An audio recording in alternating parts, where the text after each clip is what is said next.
When God decided to create, to bring into existence a world outside of himself, yet intrinsically related to him by its participation in his existence, he began by calling forth the first creatures of his thought, the noblest of all created beings, the angels. Resembling God by the gift of intelligent minds and free wills, angels were meant to live in the joy of God's presence, delighting in him, serving him, and joining in his eternal dance of love. They were to be his special aides, his messengers and stewards, and were to have an important role in governing and caring for the second part of creation yet to come, that of the material world. Many different kinds and ranks of angels were created, each with special qualities of excellence, each participating in and reflecting an aspect of the infinite divine mind that had brought them into being. Their numbers were vast beyond counting, and their light and power as they basked in and reflected the potent, loving gaze of their Creator was a marvel of beauty beyond description.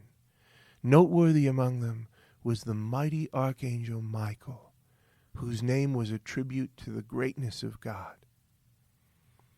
Among the myriads of angels, the creature in whom God infused the greatest portion of his power and his gifts was given the name Lucifer, the light-bearer, the day-star. He was highly favored by his Maker, meant to occupy a unique place in God's creative plan and to reflect God's goodness with an unequaled splendor. Like all the angelic beings, Lucifer had been graced with the gift of free will, a gift that allowed the possibility of genuine love. But the gift of freedom and the door it opened upon a glorious destiny also came with a perilous possibility, that the one who was free to love was also free to turn away from love in self-centered pride.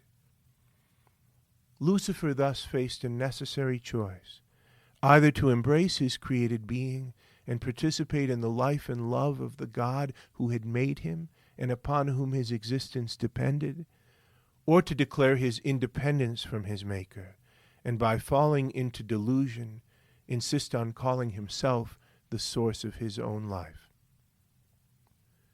Lucifer chose the blindness of pride. He became enamored of his own beauty and strength, and set himself to become independent of his Maker. Our sources tell us that he fell from his high place out of envy. His envy was most significantly directed at God. He wanted not to serve, but to rule. He resented the fact of his created and derivative nature. He also envied a not yet created humanity. He perceived that in fulfilling the role God had planned for him, according to heaven's logic of love, he would be called upon to serve creatures of far less power and excellence than himself. He envied the good that he saw coming to them, and he resented their destined place. So he abandoned the life that had been laid out for him by his Maker, and he determined to grasp rule and authority on his own terms. Such was his power and majesty that many among the angels followed him into rebellion, caught by the same desire for egotistical self-rule. Corrupted now by his pride and cut off from communion with God, Lucifer degenerated into a spirit of malice and hatred.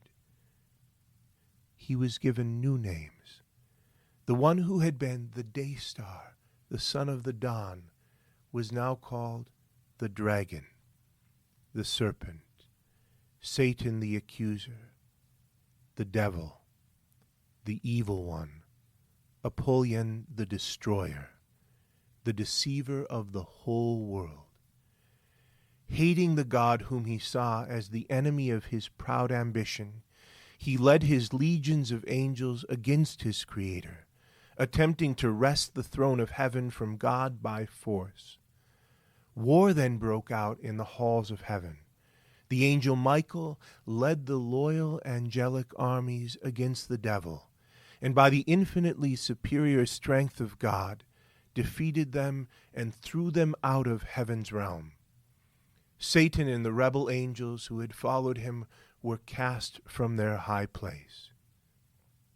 Banished from heaven and the divine presence, enchained by his own perverse choice, this once bright but now dark spirit plotted vengeance, and attempted where he could to thwart God's plans, and if such a thing were possible, to take God's place. He and his subject angels, malignant spirits who shared his envy and hatred, now lived in the darkness of their chosen prison of self-regard. Robbed of God's reflected grace, they could think only of marring and corrupting whatever God had made, and of fruitlessly attempting to satisfy their lust for self-engorgement by subjugating others to their own darkened wills. Their abode was called Hell, Sheol, the pit, and their existence was dominated by hatred for God, fear of each other, struggle after power, and the insatiable desire to enslave other minds. The prophet Isaiah spoke of Lucifer's self-inflicted tragedy. How you are fallen from heaven, O day star, son of dawn! How you are cut down to the ground, you who laid the nations low! You said in your heart, I will ascend to heaven.